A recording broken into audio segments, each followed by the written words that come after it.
మోకాల నొప్పులకు ఎటువంటి సర్జరీ లేకుండా ఎపియాన్ పెయిన్ క్లినిక్ అందిస్తున్న అత్యాధునిక చికిత్స. Welcome to Suman TV. Diabetes అనేది ఒక కామన్ సమస్యగా మారిపోయింది. ఇండియానే డయాబెటిక్ హబ్గా అంటున్నారు. సో డయాబెటీస్తో చాలామంది బాధపడుతున్నారు. డయాబెటిక్ మెడికేషన్లోనే ఒక న్యూ గ్రూప్ ఆఫ్ మెడిసిన్ డయాబెటీస్ని కంట్రోల్ చేసే అవకాశాలు ఉంటాయి అంటున్నారు డాక్టర్ గారు. సో ఆ న్యూ మెడిసిన్ ఏంటి, ఎలా కంట్రోల్ చేసుకోవచ్చు అనే విషయాలు వివరించడానికి ప్రస్తుతం మనతో పాటు ఉన్నారు ప్రముఖ general physician doctor Chetan Reddy KB from AIG hospitals. వారితో మాట్లాడి మరిన్ని విషయాలు తెలుసుకుందాం. నమస్తే డాక్టర్ గారు. డాక్టర్ గారు, ఈ మధ్య కాలంలో ప్రతి ఇంటికి ఒకరికిద్దరికి డయాబెటీస్ అనే ప్రాబ్లం కామన్ అయిపోయింది. సో డయాబెటీస్ గురించి చాలా మందికి చాలా అవేర్నెస్ వచ్చింది. షుగర్ని ఎట్లా కంట్రోల్ చేసుకోవాలి, ఏమేమి ఫుడ్స్ తినాలి అని. సో బేసిక్గా అసలు డయాబెటీస్ వల్ల వచ్చే సమస్యలు ఏంటో అది తెలియట్లేదు. సో వచ్చే కాంప్లికేషన్స్ ఏంటంటారు? అండి, కరెక్ట్. ఈ మధ్య India has become a diabetic hub బేసిక్గా. సో ఆల్మోస్ట్ ఇప్పుడు అడల్ట్ పాపులేషన్ చూసుకుంటే more than 50% of the population is suffering from diabetes అండి. సో డయాబెటీస్ కంట్రోల్లో ఉన్నంత వరకు ఎలాంటి మన బాడీ పైన దుష్ప్రభావాలు ఉండవు. ఒక్కసారి ఆ కంట్రోల్ అనేది తప్పితే కనుక ప్రతి ఒక్క organ, each and every organ affect అవ్వడం స్టార్ట్ అవుతుంది. అండ్ ఇంకొకటి, రీసెంట్ స్టడీస్ ప్రకారం డయాబెటీస్ వాళ్ళకి ఒక మంచి మెడిసిన్ వచ్చింది, కొత్త గ్రూప్ ఆఫ్ డ్రగ్ వచ్చింది అంటున్నారు. దాని గురించి వివరించండి. దానివల్ల ఏమన్నా డయాబెటీస్ పూర్తిగా మనం రివర్స్ చేయొచ్చు అంటారా, నార్మల్ పేషెంట్స్గా చేయొచ్చు అంటారా? అంటే రీసెంట్గా ఒక 4 to 6 years నుంచి కొత్త గ్రూప్ ఆఫ్ మెడికేషన్స్ వచ్చాయి. ఇంతకు ముందు అంటే చాలా సంవత్సరాల నుంచి 2-3 రకాల మెడిసిన్స్ మాత్రమే ఉండే. ఒకటి సల్ఫైనోలూరియాస్ అని అంటాము, అది ఇంకా మెట్ఫార్మిన్ అనేది కామన్గా వాడేది, గ్లిటజోన్స్ అనేవి ఉండేవి అనమాట. ఇప్పుడు రీసెంట్గా ఒక 4 to 6 years నుంచి కొత్త రకాల మెడికేషన్స్ వచ్చాయి. ఒకటి ఏంటంటే గ్లిప్టిన్స్ అని అంటాం, DPP-4 ఇన్హిబిటర్స్ అని అంటాం అనమాట. దీంట్లో విల్డాగ్లిప్టిన్ అని చెప్పేసి, టెనెలిగ్లిప్టిన్ అని చెప్పేసి ఇట్లాంటి మెడికేషన్స్ వచ్చున్నాయి అనమాట. ఇంకొకటి GLP-1 అనలాగ్స్ అని వచ్చాయి. GLP-1 అనలాగ్స్ అంటే సెమాగ్లూటైడ్, లిరాగ్లూటైడ్, డులాగ్లూటైడ్ ఇట్లాంటివి వచ్చున్నాయి అనమాట. ఇంకా కొత్త గ్రూప్ ఆఫ్ మెడికేషన్ ఈ మధ్య SGLT2 ఇన్హిబిటర్స్ అని వచ్చాయి. అవి గ్లిఫ్లోజిన్స్ అని అంటాం, కెనాగ్లిఫ్లోజిన్, డపాగ్లిఫ్లోజిన్, ఎంపాగ్లిఫ్లోజిన్స్. సో ఈ మెయిన్ దానికి దీనికి ఇప్పుడున్న వ్యత్యాసం ఏంటంటే, ఇంతకు ముందు ఉండే డ్రగ్స్కి ఇప్పుడు ఉండే డ్రగ్స్కి తేడా ఏంటి అంటే, ఇంతకు ముందు ఉండే డ్రగ్స్ ఏంటంటే ద టైమ్ ఆఫ్ యాక్షన్, అంటే ఒకసారి టాబ్లెట్ తీసుకుంటే కనుక అది ఎంత టైం పనిచేస్తుంది అనేది కొంచెం ఎక్కువగా ఉండింది. సో చాలా మందికి ఒకటేసారి షుగర్స్ చాలా లో అయిపోవటము, ఇట్లాంటి కాంప్లికేషన్స్ వచ్చేవన్నమాట. అండ్ ఈవెన్ మెట్ఫార్మిన్ తీసుకోవడం వల్ల మళ్ళీ వైటమిన్ B12 డెఫిషియన్సీ ఉంటుంది, వెయిట్ గెయిన్, వెయిట్ లాస్ ఇవన్నీ కూడా ఉంటాయి అన్నమాట. సో ఇప్పుడు కొత్తగా వచ్చిన డ్రగ్స్ ఏంటంటే కనుక షుగర్ లెవెల్స్ ఒక లిమిట్ దాటి ఇంకా డౌన్ అవ్వకుండా, అంటే హైపోగ్లైసీమియా అంటాం, కంప్లీట్ గా షుగర్ లో అయిపోవడం, ఇట్లా కాకుండా స్టాప్ చేస్తూ ఉంటాయి. అంటే దీనివల్ల సైడ్ ఎఫెక్ట్స్ వచ్చే అవకాశాలు లేవంటారా? సైడ్ ఎఫెక్ట్స్ కొంచెం తక్కువ comparatively. So but each and every drug has కొన్ని సైడ్ ఎఫెక్ట్స్ ఉంటాయి. But compare to old drugs ఇవి బెటర్ డ్రగ్స్ అనమాట. ఫర్ ఎగ్జాంపుల్ ఇప్పుడు గ్లిఫ్లోజిన్స్ ఉన్నాయి, లైక్ కెనాగ్లిఫ్లోజిన్, డపాగ్లిఫ్లోజిన్, ఎంపాగ్లిఫ్లోజిన్, కొత్త గ్రూప్ ఆఫ్ మెడికేషన్స్ వచ్చాయి. దీని మీద చేసిన రీసెర్చ్లో ఏంటంటే కనుక రికరెంట్గా హార్ట్ ఫెయిల్యూర్స్, అంటే హార్ట్ ప్రాబ్లమ్స్ ఉన్న పేషెంట్స్ ఎవరైతే ఉంటారో, సో వాళ్ళు ఇది యూస్ చేస్తే ఈ హార్ట్ ఫెయిల్యూర్స్ రాకుండా కాపాడే శక్తి ఆర్ ప్రివెంట్ చేసే శక్తి కొంచెం ఎక్కువగా ఉంటుంది. ఓకే, అంటే ఇప్పుడు బేసిక్గా అందరూ మెట్ఫార్మిన్ అనే వాడతారు డయాబెటీస్ అనగానే, వాళ్ళు ఈ న్యూ క్లాస్ ఆఫ్ మెడికేషన్కి షిఫ్ట్ అవ్వచ్చు అంటారు? అయితే వాడచ్చు అండి, అంటే అది ఒక్కొక్క పర్సన్ బట్టి ఇండివిజువల్గా డిపెండ్ అయి ఉంటుంది అనమాట. సో మనం ఏంటంటే జనరలైజ్డ్గా మనం ఈ మెడికేషన్ వీళ్ళందరికీ ఫిట్ అవుతుంది అని చెప్పలేం. పేషెంట్ బట్టి, ఇప్పుడు ఒకవేళ కిడ్నీ ప్రాబ్లం ఉన్న పేషెంట్కి మనం మెట్ఫార్మిన్ వాడలేము, బట్ ఈ గ్లిఫ్లోజిన్స్ అనేవి వాడచ్చు అనమాట.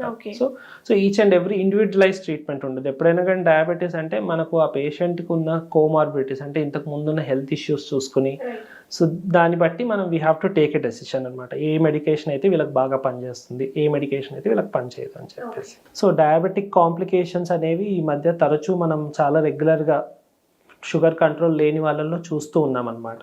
సో డయాబెటీస్ కనుక కంట్రోల్ తప్పినట్టయితే, ప్రొలాంగ్డ్గా చాలా నెలలు కానీ సంవత్సరాలు కానీ షుగర్ కంట్రోల్ లేకపోతే కనుక ప్రతి ఒక్క అవయవం డ్యామేజ్ అవ్వడం స్టార్ట్ అవుతుంది. సో దాంట్లో కామన్గా మనం రెగ్యులర్గా చూసేది ఏంటంటే heart diseases. So heart strokes ఈ మధ్య చూస్తూ ఉంటాం, చాలా యంగ్ పేషెంట్స్ కూడా డయాబెటీస్ తోటి వస్తూ ఉన్నారు, కార్డియాక్ అరెస్ట్స్ అవుతున్నాయి. సో ఎప్పుడైనా చూస్తే కనుక ఫస్ట్ టైం వాళ్ళు డయాబెటీస్ అని చెప్పి డయాగ్నోస్ చేసిన పేషెంట్స్ చాలా మంది వస్తూ ఉన్నారు ఈ మధ్య. సో మెయిన్ ఏంటంటే నాన్ డయాబెటిక్ పేషెంట్స్తో పోల్చుకుంటే diabetic patients obviously 2 to 4 times hire risk ఉంటుందన్నమాట హార్ట్ అటాక్స్ రావడానికి. సో దాంతోపాటు నెక్స్ట్ కాంప్లికేషన్స్ ఏంటంటే కార్డియాక్ రిలేటెడ్ కాకుండా న్యూరలాజికల్ కాంప్లికేషన్స్కి వస్తే మనకు స్ట్రోక్ రావటం, పక్షవాతం అంటాం కదా. సో పక్షవాతం రావటం చాలా కామన్గా చూస్తుంటాం. ఎప్పుడైతే మనకు షుగర్ కంట్రోల్ లేదో సో బ్రెయిన్లో ఉన్న బ్లడ్ వెజల్స్ చిన్నగా డ్యామేజ్ అవ్వడం స్టార్ట్ అవుతూ ఉంటాయి. సో దానివల్ల బ్లడ్ క్లాట్స్ ఫామ్ అవటము, స్ట్రోక్ రావటము, పెరాలిసిస్లు, ఇవన్నీ కాంప్లికేషన్స్ అన్నీ స్టార్ట్ అవుతూ ఉంటాయి. ఓకే. నెక్స్ట్ కామన్గా చూసేది షుగర్ కంట్రోల్ లేకపోతే ఫస్ట్ ఎఫెక్టివ్ ఆర్గన్ కిడ్నీ ఒకటి.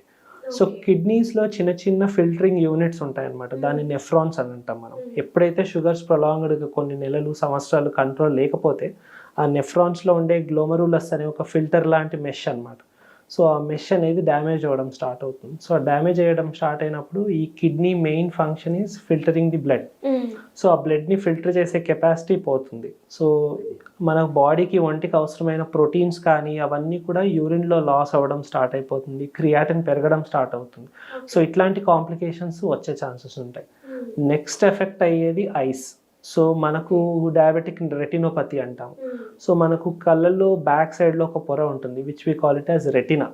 సో ఒక్కసారి డయాబెటీస్ కంట్రోల్లో లేకపోతే చిన్నగా ఆ రెటినాలో ఉండే బ్లడ్ వెజల్స్ కూడా డ్యామేజ్ అయిపోయి మనిషి చిన్నగా చూపు కోల్పోయే ప్రమాదం ఉంటుంది. ఇట్ స్టార్ట్స్ విత్ ఏంటంటే కొంచెం కళ్ళు మసకబారటము, కళ్ళు సరిగ్గా కనిపించటము, విజన్ తగ్గిపోవటం నుంచి స్టార్ట్ అయ్యి లాస్ట్కి అది అట్లాగే మనం ట్రీట్మెంట్ తీసుకోకుండా కొంచెం అజాగ్రత్త చేస్తే కనుక కంప్లీట్గా ఐ లాస్, విజన్ లాస్ అయ్యే ఛాన్సెస్ చాలా ఎక్కువగా ఉంటుంది. ఇవన్నీ ఒక వంతు. రీసెంట్గా ఇప్పుడు మనం యూత్లో చాలా కామన్గా చూస్తుంది ఇన్ఫర్టిలిటీ ఇష్యూస్. సో డయాబెటీస్ ఎప్పుడు కంట్రోల్లో ఉండదో, ఐదర్ ఫీమేల్ కానీ మేల్ కానీ. సో ఎప్పుడైనా కానీ ఇన్ఫర్టిలిటీ ఇష్యూస్ చాలా వస్తున్నాయి. ఈ మధ్య మీరు చూసినట్టయితే ఇంతకు ముందు ఇన్ని ఇన్ఫర్టిలిటీ క్లినిక్స్ ఎప్పుడు ఉండేవి కావు. So now this is one of the reason. అంటే డయాబెటీస్ ఒక్కటే కారణం కాదు ఇన్ఫర్టిలిటీస్కి. పొల్యూషన్ కావచ్చు, స్ట్రెస్ కావచ్చు, ఆహారపు అలవాట్లు కావచ్చు, ఏదైనా కానీ ప్రైమరీ రీజన్ మాత్రం one of the important reason is diabetes. Diabetes control లేని వాళ్ళు ఇన్ఫర్టిలిటీకి ఎక్కువగా గురవుతారు. సో ఫీమేల్స్ అయినా కావచ్చు, మేల్స్ అయినా కావచ్చు. మేల్స్ అయితే కనుక స్పర్మ్ కౌంట్ తగ్గిపోవటం కానీ, సో ఆ స్పర్మ్ మొటిలిటీ లేకపోవటం కానీ ఇట్లాంటి కాంప్లికేషన్స్ వస్తూ ఉంటాయి. ఓకే. నెక్స్ట్ కామన్గా చూసేది పెరిఫెరల్ వాస్కులర్ డిసీజెస్ అని అంటాం. అంటే మన కాళ్ళల్లో కానీ లేకపోతే any blood vessels clots form అవుతాయి అన్నమాట. సో మనకు బ్లడ్ సర్క్యులేషన్ అనేది సరిగ్గా జరగదు. ఇప్పుడు డయాబెటిక్ పేషెంట్స్కి అందుకే కామన్గా ఏదైనా దెబ్బలు తగిలితే తొందరగా హీల్ అవ్వమంటారు. ఎందుకంటే పెరిఫెరల్ వాస్కులర్ డిసీజ్ అంటే చిన్న చిన్న కాళ్ళల్లో ఉండే రక్తనాళాలు బ్లాక్ అయిపోతాయి. సో మనకు బ్లడ్ సర్క్యులేషన్ అనేది సరిగ్గా జరగదు. ఎప్పుడైతే బ్లడ్ సర్క్యులేషన్ సరిగ్గా జరగదో సో మనకు వూండ్ హీలింగ్ అనేది ఉండదు అనమాట. So peripheral vascular disease. So ఇవన్నీ మనం కామన్గా చూసే కాంప్లికేషన్స్ డయాబెటీస్ పేషెంట్స్లో. కంట్రోల్ లేకపోతే, కంట్రోల్ ఉన్నంత వరకు ఎలాంటి ప్రాబ్లం ఉండదు. సో ఈ మధుమేహాన్ని కంట్రోల్ చేసుకోవాలంటే మనం తీసుకునే న్యూట్రిషియస్ ఫుడ్ మీద డిపెండ్ అవుతుంది కాబట్టి డాక్టర్ గారు, సో ఎలాంటి ఫుడ్స్ని మనం తీసుకుంటే మంచిది అంటారు? ఎప్పుడైనా కానీ డయాబెటీస్కి ఏ కంట్రోల్ రావాలన్నా కూడా లో గ్లైసిమిక్ ఇండెక్స్ అనేది ఉంటుందన్నమాట. గ్లైసిమిక్ ఇండెక్స్ అంటే ఒక ఆహార పదార్థం మనం తీసుకున్నప్పుడు సో అది మనకు ఎంత తొందరగా అబ్జార్బ్ అయ్యి ఎంత తొందరగా గ్లూకోజ్ని బాడీలో రిలీజ్ చేస్తుందనే దాన్ని గ్లైసిమిక్ ఇండెక్స్ అంటాం. సో గ్లైసిమిక్ ఇండెక్స్ ఎక్కువగా ఉండే ఫుడ్ ఎప్పుడు కానీ అవాయిడ్ చేయాలి షుగర్స్లో. లో గ్లైసిమిక్ ఇండెక్స్ అంటే అబ్జార్ప్షన్ స్లోగా జరిగి షుగర్ని స్లోగా రిలీజ్ చేస్తుంది కంట్రోల్డ్ మేనర్. సో ఇట్లాంటి ఫుడ్స్ తీసుకోవాలి. మెయిన్గా మనం చాలా వరకు అవాయిడ్ చేయాల్సింది, చాలామంది ఏమనుకుంటారంటే డయాబెటీస్ అంటే షుగర్ కాబట్టి ఓన్లీ షుగర్ అవాయిడ్ చేస్తే సరిపోతుంది, బెల్లం తినొచ్చు, తేనె తినొచ్చు, ఇవన్నీ చెప్పేసి ఒక అపోహలు ఉంటాయి. సో ఇవన్నీ కూడా ఎప్పుడు ఉండకూడదు. సో హనీ అయినా కానీ బెల్లం అయినా కానీ ఇవి కూడా స్వీట్ ఉంటుంది అనమాట. దీంట్లో కూడా షుగర్ కంటెంట్ అనేది ఉంటుంది. సో అవి కూడా అవాయిడ్ చేయాలి. ఎంతో కొంత షుగర్ అనేది ఉంటుంది, ఖచ్చితంగా ఉంటుంది.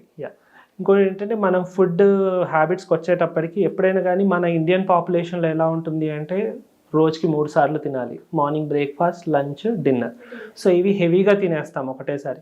ఎప్పుడు అట్లా హెవీగా ఒకటేసారి లంసమ్ అమౌంట్లు అంటే ఎక్కువ అమౌంట్లో ఎప్పుడు ఫుడ్ తీసుకోకూడదు. ఎప్పుడైనా కానీ డయాబెటిక్ పేషెంట్స్ తీసుకోవాల్సిన మెయిన్ జాగ్రత్త ఏంటంటే తక్కువ క్వాంటిటీ ఆఫ్ మీల్స్ ఎక్కువ సార్లు తీసుకోవాలి. సో అట్లా చేసినప్పుడు ఏమైపోతుంది అంటే ఒకటేసారి ఎక్కువ క్వాంటిటీ ఫుడ్ తీసుకుంటే ఒకటేసారి షుగర్ లెవెల్ షూటప్ అయిపోతాయి. సో బాడీ షుగర్ కంట్రోల్ చేయలేదు. అదే స్మాల్ క్వాంటిటీ ఆఫ్ ఫుడ్ తీసుకుంటే కనుక షుగర్ లెవెల్స్ అంత ఎక్కువగా పెరగవు. So it is easier to control. So more number of times with small quantity food తీసుకోవాలన్నమాట.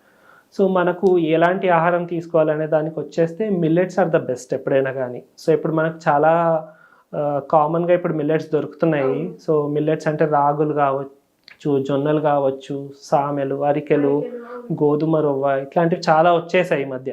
సో ఎలాంటి రూపంలో అయినా కానీ జావలాగనో దోశలాగనో అన్నంలాగా ఉడకపెట్టో చపాతీలాగనో ఎలాగైనా కానీ చేసుకుని తినొచ్చు అనమాట. ఈ మిల్లెట్స్ అనేవి ఎప్పుడైనా కానీ లో గ్లైసిమిక్ ఇండెక్స్ ఉంటాయి. సో వెంటనే మనకు షుగర్ షూటప్ అవ్వకుండా కాపాడుతూ ఉంటాయి. And they help in weight loss కూడా. ఎప్పుడైనా కానీ డయాబెటీస్కి ప్రిడామినెంట్గా మనం ఎప్పుడైనా వెయిట్ కంట్రోల్లో ఉండాలి. ఆ వెయిట్ కంట్రోల్లో లేకపోతే డయాబెటీస్ కూడా కంట్రోల్లో ఉండదు. So millets are always better option. So night time కంప్లీట్గా రైస్ ఇవన్నీ మన staple food. Basically more of south ఇండియాలో వీ హ్యావ్ టు స్టాప్ ఇదన్నమాట. సో రైస్ అనేది స్టేపుల్ ఫుడ్. ఆ రైస్ని ఎంత అవాయిడ్ చేస్తే, రైస్ కానీ వీట్ కానీ ఎంత అవాయిడ్ చేస్తే అంత మంచిది. వీట్ కూడా మంచిదే అంటారు కదా డాక్టర్? వీట్ కూడా ఏంటంటే హోల్ వీట్ ఎప్పుడైనా కానీ మంచిదండి. అదే ప్రాసెస్డ్ వీట్ ఇప్పుడు మైదా టైప్ కానీ ఇట్లాంటివి కూడా అంటే so that is not good for health. Thank you doctor గారు, చాలా క్లియర్గా ఎక్స్ప్లెయిన్ చేశారు. అసలు డయాబెటీస్ ప్రాబ్లం వల్ల మనకి వచ్చే అదర్ కాంప్లికేషన్స్ ఏంటి, మనం తీసుకోవాల్సిన జాగ్రత్తలు ఏంటి, ఫుడ్ ఎలా కంట్రోల్ చేయాలని చాలా క్లియర్గా చెప్పారు. Thank you so much. Thank you.